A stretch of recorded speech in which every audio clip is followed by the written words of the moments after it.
Kyla Estrada hindi kinaya ang ingay sa social media.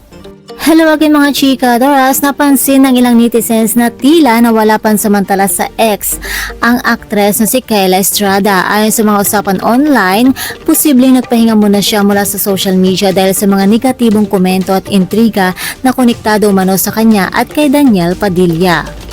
Simula kasi na may ugnay si Kyla kay Daniel, naging mainit na usapan ito sa social media. Lalo pa ngang lumakas sa mga ekspekulasyon matapos mag-viral ang ilang larawan at videos nila na magkasama sa iba't ibang okasyon.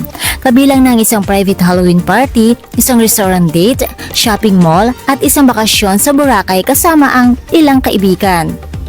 Pero mga chika, Doras, kung tutusin, wala namang masama kung nagiging magkaibigan o close ang dalawang artista, di ba? Marami nga ang naniniwala na baka gusto lang din ni Kyla na breathing space mula sa social media para makaiwas sa stress at para makapag-focus sa sarili at sa mga projects niya.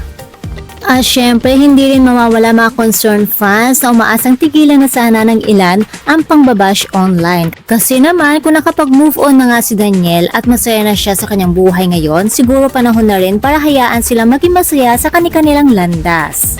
Sabi nga ng ilang netizens, huwag nating husgahan ang kaligayahan ng iba. Ang importante, masaya sila at walang natatapakang tao. At narito pa ang naging komento ng netizens. Thank you for the unconditional love, Kyla, for DJ. You helped him to recover his confidence na nawala because all people judge him.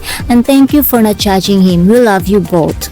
At ayon pa sa isang netizens, kahit sino maging girlfriend ni Dage, ibablock talaga ng mga balina fanay ng Katniel.